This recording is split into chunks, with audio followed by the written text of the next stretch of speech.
Sahabat muslimin yang dirahmati oleh Allah dimanapun kalian berada, dan teman-teman Kristen yang saya hormati semuanya. Di sini tema yang diajukan oleh Mas Edis dan sudah saya setujui adalah Tuhan. Spesifikasi Tuhan. Jadi begini teman-teman. Tuhan itu di dalam Islam, dalam bahasa Arabnya adalah ilahun. Lafal ilahun kemudian dikhususkan, didatangkan al-ta'rif.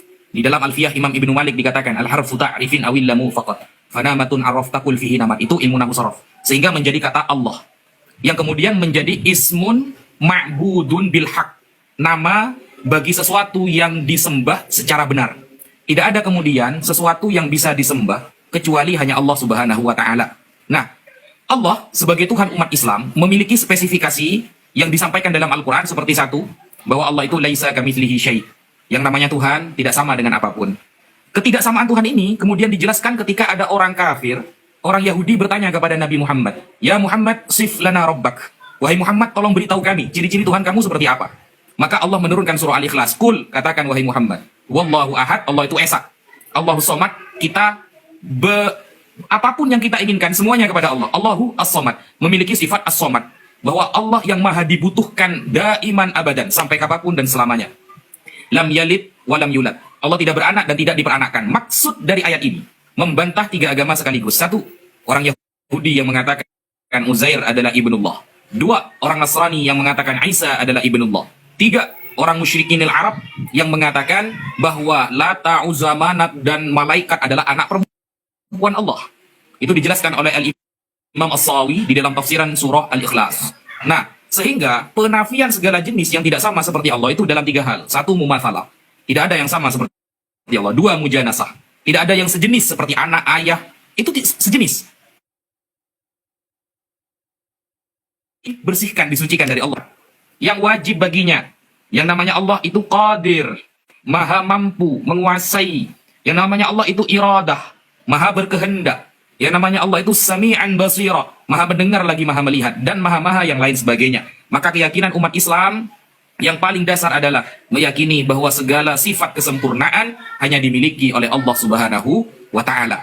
Dan itu tidak terjadi kemudian kepada selain Allah. Jadi contoh, Allah menurunkan seorang nabi, seorang rasul untuk kita ikuti, yang bernama Nabi Muhammad sallallahu alaihi wasallam. Di dalam surah Al-Ahzab dikatakan makana Muhammadun aba'a ahadir min rijalikum walakin Rasulullah wa khataman nabiyyin. Nabi Muhammad adalah bukan ayah dari kalian, tapi dia adalah utusan Allah dan pemungkas para nabi, penutup para nabi. Sehingga berkali-kali Allah menarasikan Nabi Muhammad itu biasa-biasa saja. Innama ana basyarum mithlukum. Aku sama manusia seperti kalian. Yuha ilayya. Bedanya aku mendapatkan wahyu. Kata Allah Subhanahu wa taala yang dinarasikan dalam Al-Qur'an sebagai ucapan Nabi Muhammad sallallahu alaihi wasallam. Bedanya Nabi Muhammad mendapatkan wahyu. Sehingga wajar ketika Nabi Muhammad banyak melakukan kekhilafan sebagai manusianya. Tetapi dalam hal syariat, maka wa ma yantiqu 'anil hawa in huwa illa wahyu yuha. Tidaklah kemudian yang disampaikan oleh Nabi Muhammad kecuali itu adalah wahyu dari Allah Subhanahu wa taala. Dan perlu diingat di dalam surah Al-Qur'an di ayat nomor 188, saya lupa surahnya tapi ayatnya berbunyi, "Qul la amliku li nafsi naf'an wa la dharran." Katakan wahai Muhammad bahwa aku tidak bisa menguasai diriku sendiri, baik memberi manfaat ataupun memberi bahaya. Sekian, illa masya Allah, kecuali atas kehendak Allah. Sekian, terima kasih. Edis, silakan. Baik, ya lagi-lagi saya katakan dua adik saya ini karena memang baru terjun dalam dunia apologetika, saya katakan pendatang baru ya, mungkin baru hanya 8 tahunan lah, bisa saya katakan baru anak kemarin sore, jadi saya harus maklum dulu. Padahal yang menjadi tema di sini itu adalah Yesus Tuhanku, Muhammad Tuhanmu. Mari saling mengerti. Jadi begini ya, ini Ustadz Wafi salah memahami, dia malah membahas sosok Allah yang tidak ada itu. Yang sebenarnya itu tidak ada, seperti itu. Yang semuanya itu hanya katanya. Yang kita bahas di sini adalah Tuhannya orang Islam dan Tuhannya orang Kristen. Gitu loh. Nah, tadi yang benar dari Ustadz Wafi itu hanya satu, bahwa kata Tuhan di dalam bahasa Arabnya itu ada dua yang diterjemahkan ke dalam bahasa Indonesia menjadi kata Tuhan. Kalau kita buka Quran, ada dua kata yang selalu diterjemahkan jadi kata Tuhan. Ada kata ilah dan ada kata Rob. Nah, untuk kata Rob ini, kadang-kadang dia diterjemahkan Tuhan, kadang-kadang dia diterjemahkan Tuan.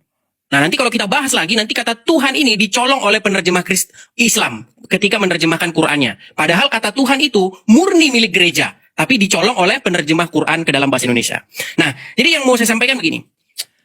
Ketika kita membaca Quran, Maka kata ilah atau kata Tuhan itu sebenarnya adalah sesuatu atau seseorang atau apapun itu yang kepadanya kamu menaklukkan diri. Jadi ilah itu bisa apa saja. Hawa nafsu menurut surat Al-Jathiyah ayat 23 bisa jadi ilah. Uang, iblis, manusia bahkan bisa jadi ilah. Ketika kamu menempatkan diri kamu seolah-olah kamu dikendalikan oleh dia tanpa kamu bisa membantahnya. Nah, saya tidak ngomong kosong ya. Ada sekitar 7 orang, 4 orang diantaranya betul-betul seorang ustadz yang mengakui bahwa Muhammad itu adalah Rob. Bahkan seorang Rifa pun dia mengakui bahwa Muhammad itu adalah Rob. Kebetulan orangnya ada di sini. Ya, waktu itu saya pernah berdebat dengan Rifa. Rifa, apakah Muhammad itu adalah Rob? Dia jawab betul. Bisa Muhammad itu dikatakan Rob. Dan arti terjemahan dari Rob adalah Tuhan. Nah, saya paham yang dimaksudkan Rifa. Arti Rob di situ adalah Muhammad seseorang yang mengatur dan mengendalikan umat Islam.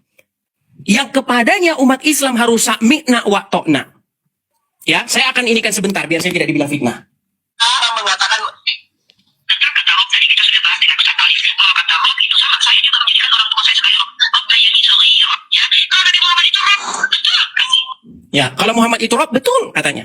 Makanya di sini kita saling menghargai. Jadi sebenarnya kita sudah ketemu ya. Karena memang adik-adik saya, Rifa dan Wafi ini memang baru kemarin sore ya. Baru juga belajar agama Islam kalau dibandingkan dengan saya. Jadi saya ingin mengatakan begini. Dari debat Islam dan Kristen yang panjang lebar itu, memang sudah ketemu jawabannya. Bahwa ini kesimpulan kita. Yesus Tuhanku, Muhammad Tuhanmu. Saya menuhankan Yesus, Anda menuhankan Muhammad. Saya beribadah kepada Yesus, Anda beribadah kepada Muhammad. Mari kita saling menghargai. Nah sekarang, yang sering diledek, yang sering melakukan dalam tanda kutip peledekan, orang-orang Islam mengatakan, mengapa engkau menuhankan mayat? Padahal yang menuhankan mayat sekarang siapa?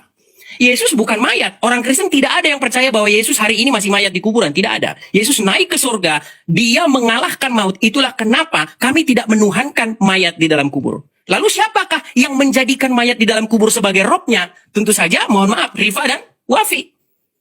Ya, Rifa dan Wafi telah menjadikan seorang, mohon maaf, yang telah meninggal. Menuhankan orang mati. Makanya perbedaan kita cuma di situ sebenarnya. Anda menuhankan manusia Muhammad, saya menuhankan Yesus. Manusia Yesus. Tapi bedanya Yesus naik ke surga, sedangkan Muhammad meninggal di pemakaman. Nah jadi sekarang yang ingin saya katakan, marilah kita saling mengerti perbedaan kita itu. Kalau seperti itu damai kita. Ya kan? Menjalankan Anda memuji Tuhan Anda dengan mengatakan, Ya Rasul, Ya Rasul. Ya, Muhammadku, Muhammadku, dengarlah seruanku. Ya biarlah kau menyembah Muhammad, kami menyembah Yesus kami. Seperti itu. Jadi itulah indahnya perbedaan kita.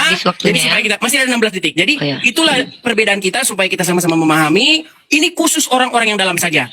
Untuk Pak Wira, salam kalau Pak Wira nonton. Pak Wira juga mengakui bahwa Muhammad itu adalah Rob. Terima kasih. Terima kasih.